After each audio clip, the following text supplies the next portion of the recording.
апамыз марапатталады.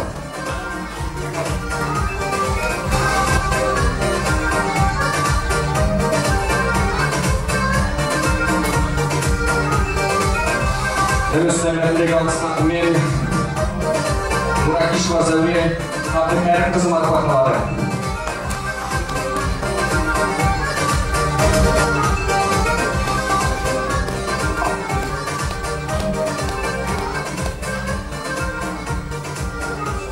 Және дәл осындай бәтіндегі алғысымен Ахмадиева Мария апамыз марапатталады.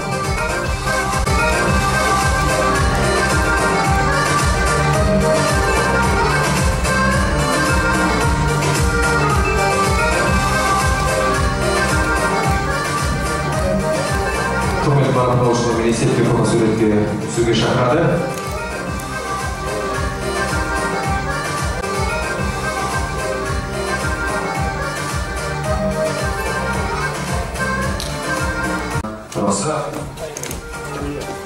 Бүгінгі күні өткенге көз жүгіріп аудан тарихынан үңілсек, 1961 жылы ашылған Қашар кәсіптік техникалық училищесінің алғашқы директоры, Кеңестер ауданының кәсіптік техникалық білім беру жүйесінің үздігі Мәлік Нұғманов болды. Одан әр жылдары Қабылқожа Кебебаев, Салмат Жұмағалиев, Рафик Мұзафаров, Жүнісхан Зағипаев, Қабылқақ Байгендірі, Ыдырыш Қайназаров Хасен Текешев, Мәдениет Ахмедов, Мана Жұманов, Түсіпов Қабылқақ сынды аудан тарихында есімдері құрметпен аталатын аға буын өкілдері қызмет етті. Олай болса, кәсіптік білім беру ордасының еңбек шежіресінен баяндама жасау үшін ардагер ұстаз Көшкентаева Мәншік Көшкентайқызын сахна төріне шақырған рұқсат етіңіздер. Құрметті ауылдастар, бүгінгі біздің училищеміздің 65 жылдық мерекесі құтты болсын.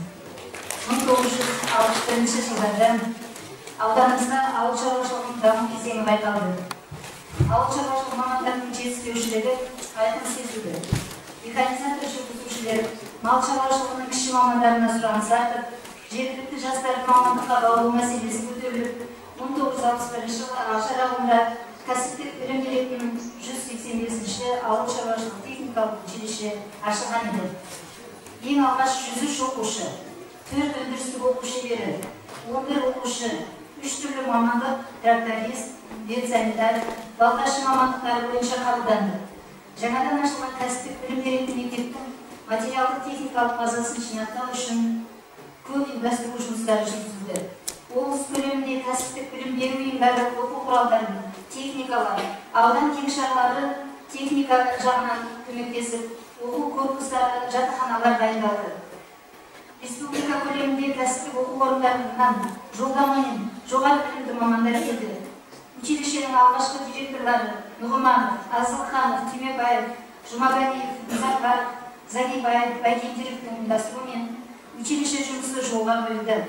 1973-80 жылдары училище директоры болып, еңбек және соғыс ардагері Қызыл Жұлдыз, бірінші дәрежелі отан соғысы, құрмет даңқ ордендерінің иесі, көп жыл партия атқару комитетінде басшылық қызметтерде болған іскер басшы Ыдырыш Қайназаров, 1980-1982 жылдары Хасен Текешев, 1983-84 жылдары Ахмедов Мәдениет, 85 жылдан 90 жылдарға аралығында Марат Жұманов, 90 жылдан 1996 жылдар аралығында Түсіпов Қабылқақтардың ерен еңбектерінің ұйымдастырушылық қабілеттерінің арқасында училищенің материалдық базасы нығайып, облыс республика көлемінде жоғары деңгейге жетті. 1981 жылы 480 орындық жаңа оқу корпусы, 280 орындық шеберхана, 360 орындық жатақхана, спорт зал, акт залы, училище мұғалімдері мен мастерлеріне арналып салынған 16 пәтерлі үй пайдалануға берілді. Кейіннен тағы 7-8 үй осы мұғалімдерге мастерлерге арналып салынды. Негізгі мектеп бітіріп келген жастарға қалаған мамандықпен қоса орта білім алушылығына толық жағдай жасалған. 3 жылдық мерзімге оқуға қабылданғандар тегін киім мен тамақ пен жатақханамен қамтамасыз етіліп, айына 80 сом стипендия алды. Ал 1 жылдық оқу мерзіміне қабылданғандар 104 сом стипендия алып тұрды. Тракторист жүргізуші, автомобиль жүргізуші, комбайншы, шоқан механизатор, кіші мал дәрігері, жөндеуші слесарь, село құрылысы шебері, мелиоратор, ұста, электр және газбен дәнекерлеуші мамандықтары болды. Жылдан жылға училище әлеуеті күшейіп кеңейе берді. Елімізде халық шаруашылығына білімді де білікті маман дайындалды. Училище шын мәнінде еңбекті ғылыми негізде ұйымдастырған білім ордасына айналды. Теориялық білімді практикамен ұштастыру мақсатында өндірістік оқу шеберханасында 6 комбайн, 3 К700 трактор, 15 көкөлекті трактор, 12 автомашина, 38 әртүрлі ауыл шаруашылық құрылғылары, КС-ті 14 маркалы картоп қазғыш, СС-ті 10 маркалы шашыратқыш, 1 автобус, КАМАЗ, жүк машинасы тіркеуімен, Т-40, МТС 80 тракторлар болды. Мал шаруашылығы, комбайн, трактор, агрономия, орыс тілі, математика, физика, тарих, қоғамтану кабинеттері жабдықталды. Өндірістік тәжірибе учаскасында 97,5 гектарға таяу жерге бидай, 2 гектар жерге картоп, 6 гектар жерге бақша егіліп түрлік бапталды. Ал оқу корпусында жылы мұражай жабдықтау, онда шалқан, яр, сарымсақ гүл өсірілді. Ауыл шаруашылық механиктерді даярлайтын 2 топ Саратов совхоз техникумының филиалы ашылды. Училищеде өте талантты, білімді, өнертапқыш ұстаз Қазақстан Компартиясының құрмет грамотасымен КСРО-ның Қазақстанның кәсіптік білім берудің озаты төс белгілерінің иегері, еңбектегі ерлігі, еңбек ардагері медальдарының иегері Сайлаубек Жүнісов ағамыздың еңбекті ғылыми негізде ұйымдастыруда жастарды өнертапқыштыққа баулуда, көркемөнерпаздар үйірмесін құруда көп еңбек етті. Астық комбайнын оқытуға арналған Ленинградтың программалық оқыту кабинетінде балалардың білімін тексеру, көрнектіліктерді пайдалану, терезе перделерін кино экранын ашып жабу, бәрі автоматты түрде басқарылды. Слесарлық кабинетті жабдықтап, облыс бойынша байқауда 2-ші орынды иеленді. Техникалық шығармашылық үйірмесі құрып, жұмыстары облыстық көрмеде жоғары бағаланды. Техникалық оқу құралдары баға көрсеткіші табылысы оқытушы суынан пультпен басқарылды. Мұндай ізденіс оқушының ой-өрісін кеңейтуге, білімін тереңдетуге, мамандықты терең меңгеруге әсерін тигізді. Өнертапқыш ұстаздарымыз Сайлаубек Жүнісбеков, Қуандық Зарипов, Оралхан Бөлебаевтың басқаруындағы техника үйірмесі бірқатар жаңалықтар ашты. Комбайн пәнінің емтихан алуға арналған электрмен басқарылатын қабылдағыш, электрлік көрсеткіш, электр тогымен қозғалысқа келтірілетін плакат, 2,5-3 тонна жүк көтеретін ауыл шаруашылық машиналарының құрылғысын қозғалысқа келтіретін қондырғы, комбайн тракторлар жууға арналған электронасос, электр дәнекерлеуде пайдаланылатын улы газды, далаға шығаратын электр желдеткіш, тағы басқа жаңалықтар ашты. Бөлікбаев жетекшілік ететін клуб оқушылары механикалық шалғы жасаумен шұғылданды. Мәншүк Көшкентаеваның математика сабағында тірек сигналдарын пайдалану тәжірибесі облыс республика көлемінде таратылды. Ұстаздар облыстық аттестациялық комиссия құрамында жұмыс істеді. Тәжірибе алмасу мақсатында облыстық мектептік білім беру басқармасының шешімімен Зайсан қаласының Глубокое ауданында аттестациялық комиссияның құрамында жұмыс істеді.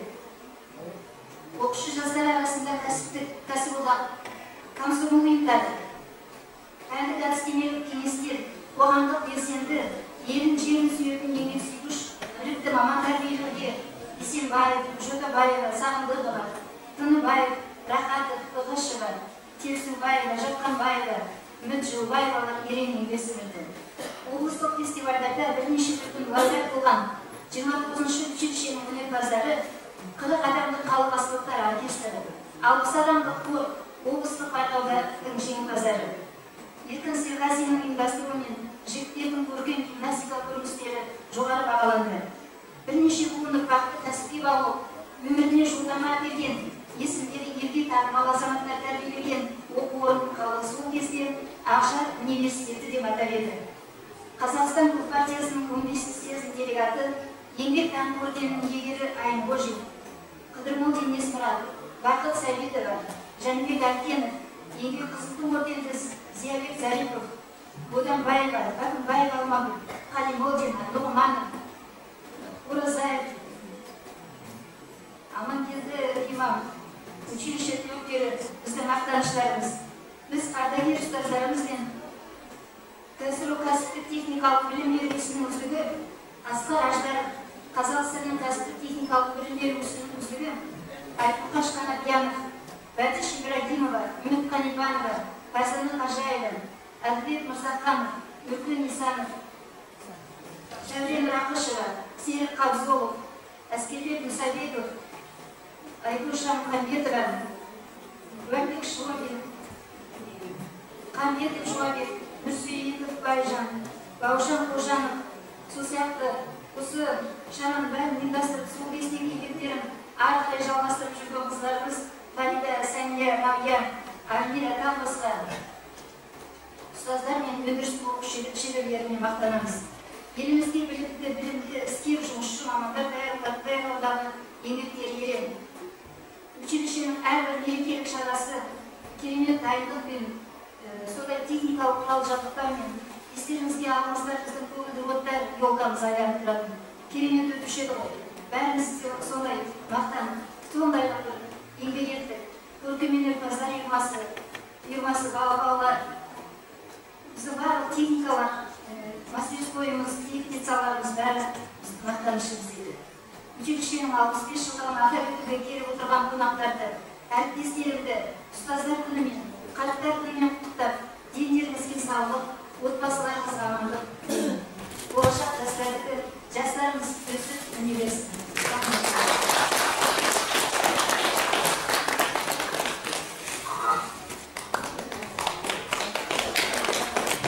Көп рахмет білдіреміз.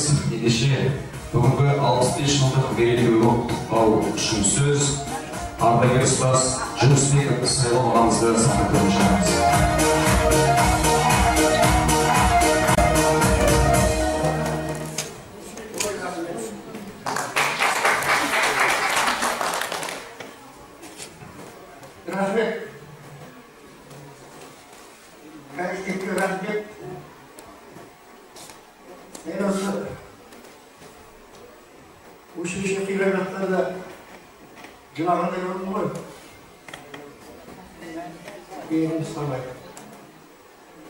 Енді осы үйде атаусыз кетемедік. Ойларыма бір 10 жасқа қартайған шығарды.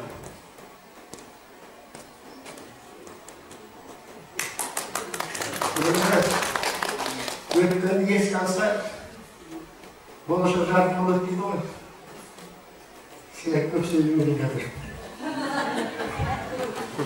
Енді білгенімді айтып жатыр. Telefonda sağlamda жатыр. Çama gelince bıraktıklar yazdım. O da bir kavramına geçti yazdım. Aldık geçti. Süreklerimin geliyor. Ondan oldular. Üçüncüye sağlanadılar. Ayda versek Köp alışverişinden cümlesinde 25 yaşında olsa 95 yıllık pensiyon açtım var. Milletleri değil, kayıtlar oluyor o şey. Kabinetin bence maddi götürmüyor, bence asıl oluyor. Her hafta maddi cümlesinde özürüm bilesinler ki 81 yılından beri çaymış işine cümlesinde getirdim, gayrı bilesinler var. Çimatı olsuz kabinet şartlar. Ben şunu istedim. Bu an bir rahmet. Ben çabası gelen herkes çabası gelmeyince çok istedim onu belki. Belki herkesten sanatçı ettin. Ana, müracaattan geliriz. Allah'ım için istiyor. Canım Allah'ım. İşte yani kayıtmaysa affet onu demiştir. Onun da kalıyor oynayan gelecek. Osmanlı üstüne eski alıp Osmanlı'daki projesi oturmanlarına uygulaştıran adamlar var. Köy rahmetindeydi. Yani abone oluyor. Türkiye'nin kavgasın. Casa yeridir. Kalay casına geldik mi? 85'te geldik. Sonra yine pezele, betiş var. Ben benim aydım. Böyle biraz çağırsal bir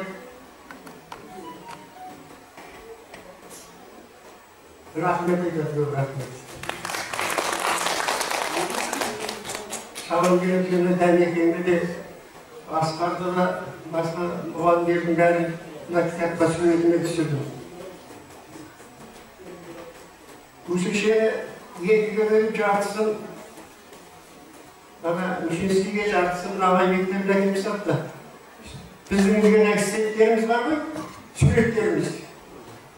Sonra ben de bakarsak, ben de. Sonra özümüzün süreklerimiz şimdi gene gitmedim bana lazım. Babamın da seviyor süreklerim ben. Gelmişti sonunda, geçti sonunda ben. Sonra ayrılırsa baktık koymadı. Şimdi özümde. Sonrasında halaları esik, sonra aşk görüldürüm. Sonra alıp gelmiyor. Sonra köründür yani. Ben gelecekte bundayım. Bu şişe olamayım ben. Çayar yiyip bir paşamız ediyordur. Bundan da izlaniye olamayım ben. Bana öyle, ben bağımda yatırmıyorum.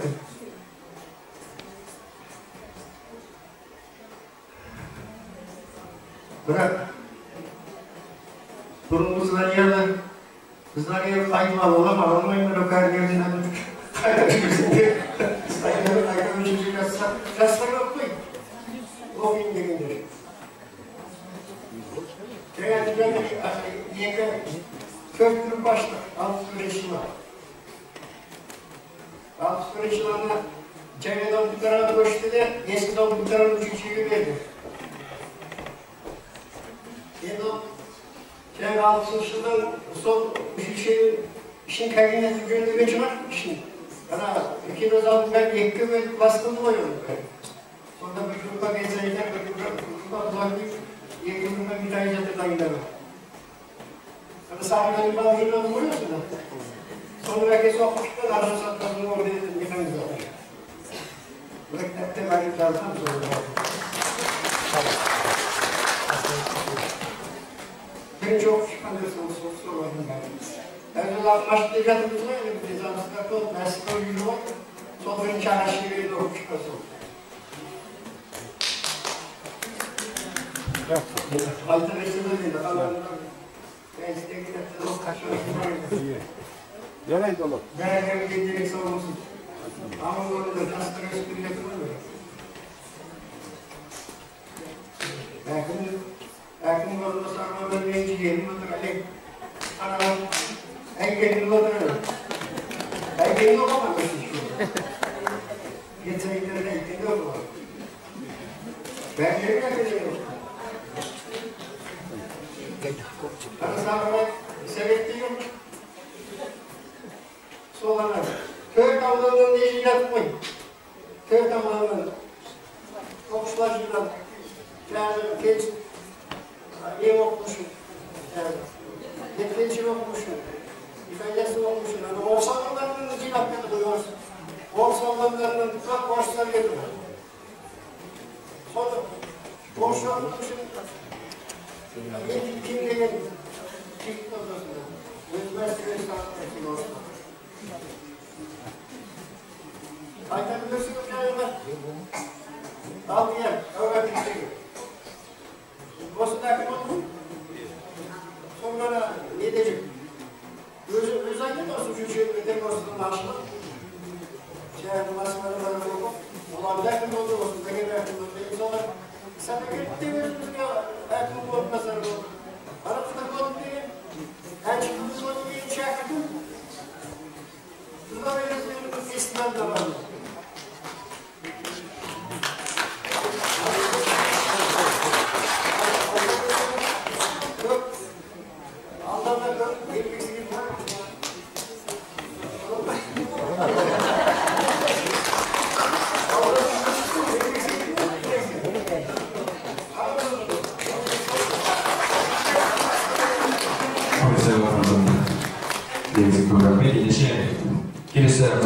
сөз ардагер ұстаз Сәлик Қуандық Мұратұлының санатырын жаңаңыз. Құрметті ағайын, құрметті менің талғатайып жерлестерім, менің әріптестерім, мен мұндай жерден сөйлеп көрген жұмыстың адамы болдық. Толықта тұр, мынау осындай шараны ұйымдастырған біздің қыздарымыз осында, қалжырда ұлдарымызға көп рахмет айтамыз. Осындай бас қосқанымызды ұйымдастырғанға көп рахмет. Мен өзім бұл училищенің қабырғасында 66 жылдан бастап болдым. 2 жыл осы училищеге түсіп, кен бөлімінде тракторист машинист мамандығы бойынша бітірдім. Одан кейін 2 жыл әскерге кеттік, қайтадан 70-ші жылға қайтадан осы училищенің қабырғасында енді отымен бірімен шықсын десем болатын шығар. Училищенің барлық шаруасына араластым, көптеген шәкірт тәрбиеледік. Соның ішінде бір-екі группамды айта кетсем, менің 90-шы группам болды. Өте балаларым, мықты балалар болды. Тәртіпті, өте тәртіпті болды. Әлгіге дейін осы уақытқа дейін маған хабарласып, звондасып тұрады, Алматыға келсе, үйге келіп кетіп тұрады. Әлгіге дейін. Соның ішінде трактор мамандығын бітіргендер осы Андрейдің Әскербектің бауыры Алматыда тракторын айдап жүр, КамАЗын айдап жүр, тағы 2 ұлдары сонда Алматыда трактор айдап жүрген менен бітірген. Одан кейін бір группамды айтсам, ең ақырғы училище Жансарбейдегі ең ақырғы группам Күзет Сваш группасында айдадым 3 жыл бойы. Одар да өте жақсы балдар болып шықты, көбісіне пленерде болды, осы ауданның барлық сапқыздарынан оқыды. Соның біреу-бірегейі осы қазір Алматыда өзінің 25 сварщиктен ашып алған фирмасы бар. Бүкіл Алматыда, Астанада өскемендегі үлкен құрылыстарда жұмыс істейді. Әркімге хабарласып, күндермен хабарымызды қалдырып тұрады. Одан кейін тағы 2 ұлым Семейдің өзінде сварщиктер. Одарда сондай сен ашып алған өздері жұмыс істейді. Міне атап айтса осындай ұлдарым мен әркімге хабарласып, қалды біліп тұрады. Мамандықты мен осы ғой. Биылғы жылды енді мамандық жылы дейді. Енді училище ашылатын болса, тұқырмағында 1-2 тұрып ашылса, осы сварщиктер дайындаса, механизатор мамандығынан бір группа дайындаса, арыз болмайды, трактористер қазір жетіспейді. Сол енді менің айтатын. Мен көп сөзді жоқ қоймыстар. Көп рахмет, жиналып келіп отырғандарыңызға, барлықтарыңызға денсаулық, бақыт тілеймін. Аман есен болыңыздар. Енді қай уақытта келгеніңіз бір ұдай өтпелеп, аман болыңыздар. Жақсылыққа қуанышта келдік. Рахмет болыңыздар. Одан кейін мынау марапаттап жатсыздар. Мен ойлаған жоқпын, 30 жыл, 31 жыл істеп, училищені одан кейін 30 жылдан кейін осындай марапат алды деп. Көп рахмет. Аман болыңыздар.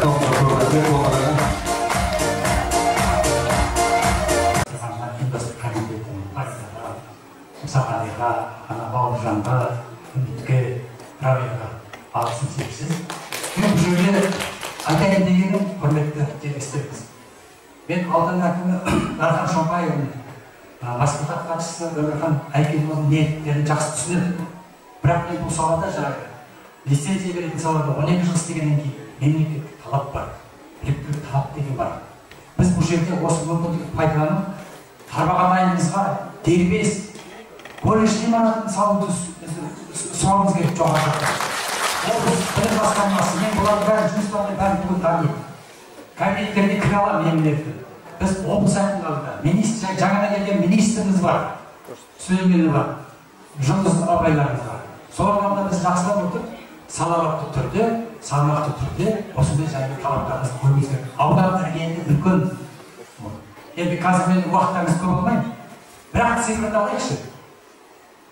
Ауданымыз тарағанында Тарбағатайда 357 мың қой болған, 7 мың ірі қара болған, 9800 жылқы болған, 200 түйе болған.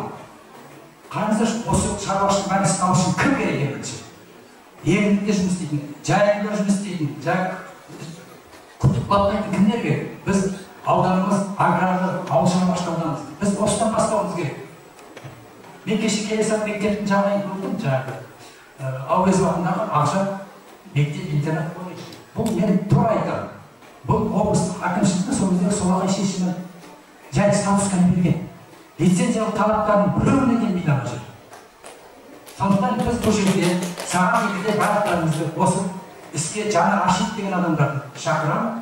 Біз сол сұхбатта бір түйінге келуіміз керек. Рахмет ағайын. Көп рахмет. Ендеше үшінші механикалық группа курсанттарының атынан университет оқытушылары Мұсабай ағамызбен баяндаймызға сыйлық табыстау рәсіміне рұқсат етіңіздер. Мінекей сахна төріне шығып табыстау рәсіміне куә болдық.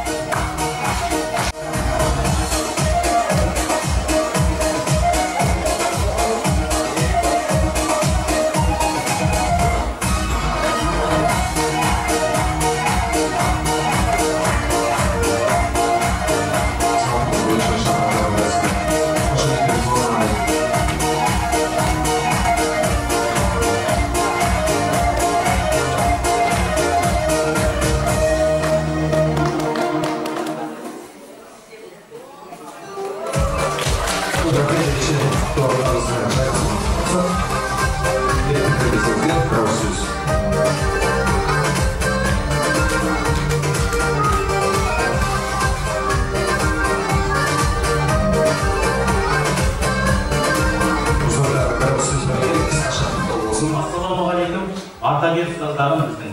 Осы жерде отырған мұғалімдеріміз бәрі отыр міне. Көп еңбек сіңген, жоғары оқу орнына түсуге ықпал еткен кісілерге көп рахметімді айтамын міне. Сіздерге зор денсаулық, ұзақ өмір тілеймін. Енді біз 83 жылы түстік, осы техникалық училищеге 86 жылы бітіріп шықтық. Сол кезде біздің білім нәрін сусындатқан Мұсағали ағамыз бен Фарида апайымыз. Осы кісілердің дені сау болсын, арамызда жүре берсін, дені сау болсын. Сіздерді демайын деді. Мына жерде жаңа медалымыз отыр, кезінде осы спорттың намысын қорғап, жәнегі оркестр болсын, спорт жағынан болсын, облыстан ылғи бірінші орын, екінші орынды бермейтінбіз. Көп рахмет сіздерге. Көп рахмет. Құрметті әріптестер, енді мына біздің мәңгі өткен жол айтып қой, оқушыларымыз болса, жаңағы ағайын көзқатарымыз аз болсын деп. Енді оқушыларға айтып келем, өздерінде ұйымдасып кетті. Өзіміздің жолымызды бірі мұғалім, бірі кәсіпкер, Мадияр деген оқушым өзі ақырындатып қазір міне аккредитация хозяйствомен айналысады. Рахмет. Бір ұлдарым жаңағы шоңғада түгел балықшы, балық керек бітір көшекпен әкетсен. Аман болсын, рахмет. Көп. Елеткен тұрғандарға. Көп рахмет. Ұстазсыз өмірдің нақты тұтқасын ұстау мүмкін емес. Адамзатты тәрбиелеп оны адамзат атандырудың өзі үлкен күш. Сондықтан ұстаздың еңбегі ұлы еңбек. Ғылым иесі ғалымда, ел қорған батырда, тілінен баптанған ақында, тегеурінді темір балқытқан жұмысшыда, егін салған диқанда, мал бағып тер төккен шопанның бәрі ұстаздан тәлім алған. Сондықтан барлық құрмет ұстаздарға арналған. Білім ордасының 65 жылдық мерейтойымен тағы бір мәрте сіздерді шын жүректен құттықтаймыз. Ендеше сіздерге арналған сазды мерекешімізді бастаймыз.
Aldarınızda ödül gözükten çıkarttı Bikobu.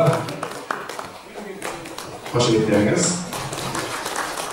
Келесінде әңгімелеріңіз Сейдулла Бәйтерековпен Жан Досымен. Алдарыңызда Рашид Абдуллин, Аманжол Сағатбек алдарыңыз.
Алдарыңызда асық беймен шартты видеоны таңдап сахнаға шақырамыз.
Көргіншілерімізге қошеметтеріңіз болсын.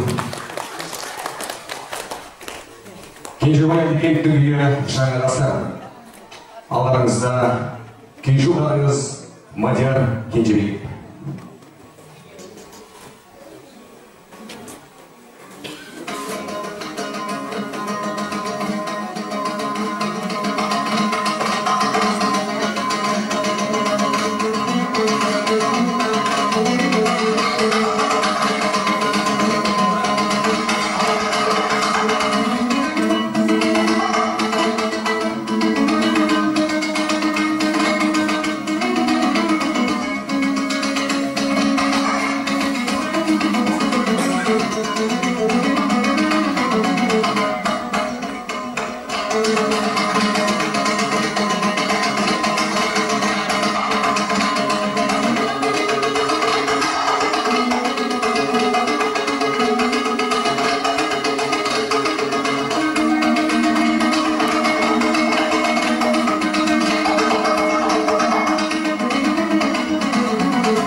Қазақстан Республикасының мәдениет саласының үздігі Айдар Алмагүл Аусарбаевтар отбасы.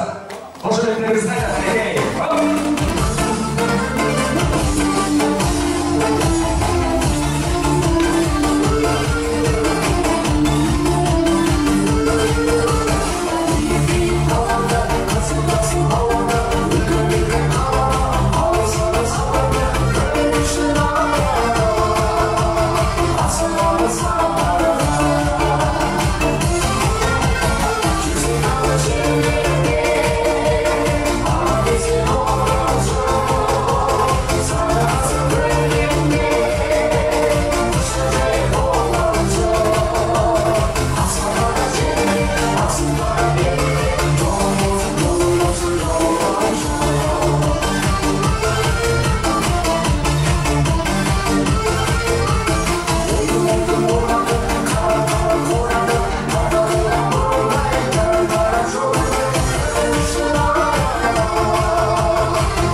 Аян Жасыран алдарыңызда Еламан Сәкенұлдарыңыз.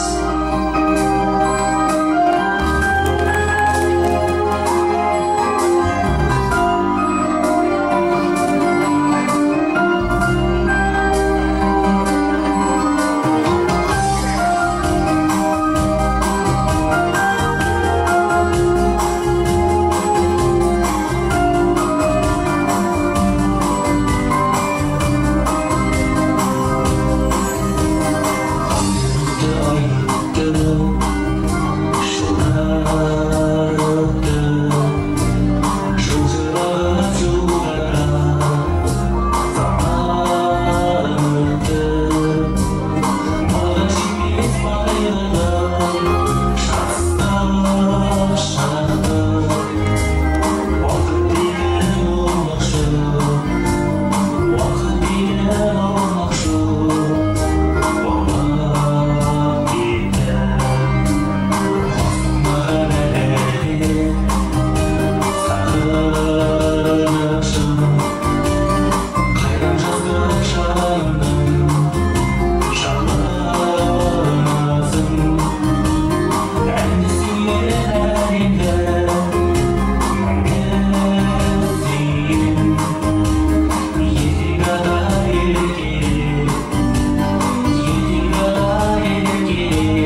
ескеріп жасалған сигналдарымен орындағандарыңызға темахан нормаға болармыз.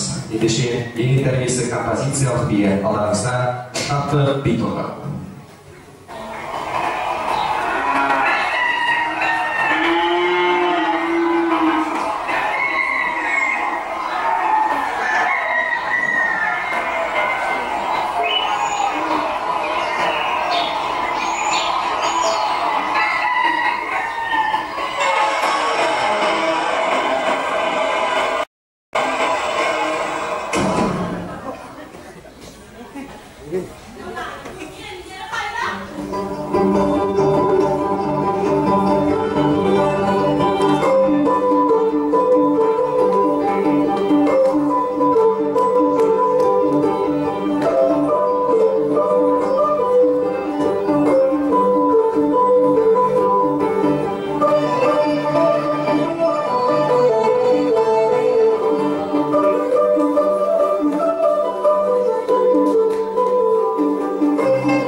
Kulturlar жетекшісі Гүлназ Төлеубаева. Келесі мейдандарымыз халық әлі Ойсәулем, алдарыңызда мәдениет саласының өздері Үткіл Байымбаева және Гүлназ Төлеубаева қыздарымыз.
Есімдері түспейтін елгөгден айналдың еңбек сүйгіш жерлерінен, арыстығын дәлеттеп тірлігінің дүниені өзгерткен еңбегімен, Бақытбек Әрбектің әнмен сөзіне жазылған Ақжарым әні.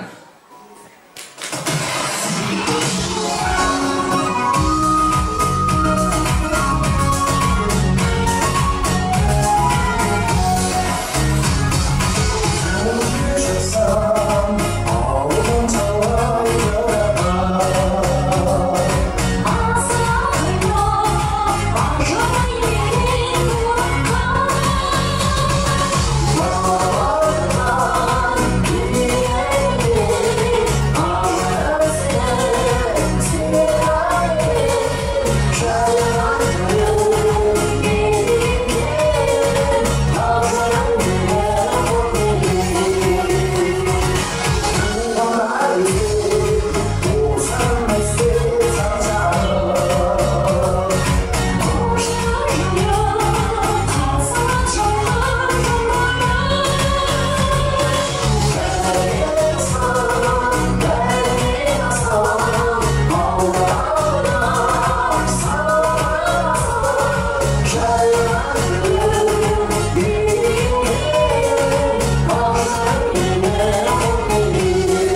ел жадында. Өткенге құрметпен қараса, болашақта жарқын болмақ. Бүгінгі мерекемен баршаларыңызды тағы да құттықтаймыз. Әмәнда дендеріңіз сау, жолдарыңыз ашық, еліңіз аман болсын. Қош сау болыңыздар.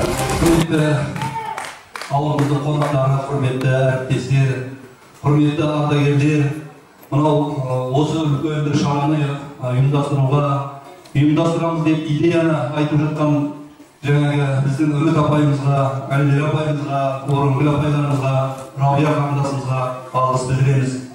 Енді осы шараның өтуіне демеуші болып жатқан аудан әкімі Дархан Шолпайұлына, оның орынбасары жаңағы Сауырбаев Советұлына, Ержан Советұлына, аудандық мәслихаттың төрағасы Өмірхан Айкенұлына, оның кейін жаңағы аппарат басшысы Ермек Төлеуханұлына, аудандық білім бөлімінің басшысы Самал Дауысқанқызына, жаңағы орынбасары болып келіп отырған Алмагүл ханымдарға, осы мәдениет үйінің басшысы Шәкен қарындасымызға, ұжымына демеушілік жасап жатқандарыңызға көп рахмет. Осы ұжымның атынан сіздерге, осы ардагерлердің атынан, келіп жатқан қонақтардың атынан сіздерге көп алғыс, еңбектеріңізге шығармашылық табыс тілейміз.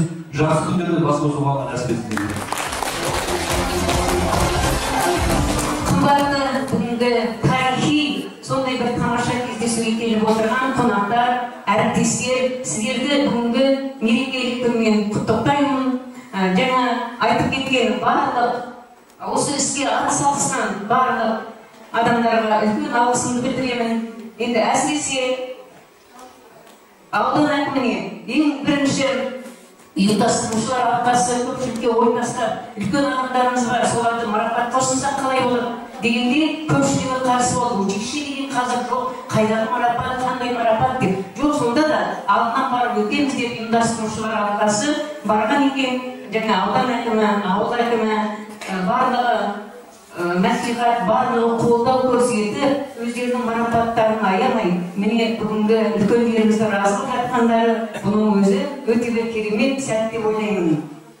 Өткенді ұмытқан өшкендіктің белгісі, өткенді еске алған өскендіктің белгісі дейді. Сіздердің осындай өскендіктеріңізге мен алғыс айтамын. Еліміз көркейіп гүлдене берсін.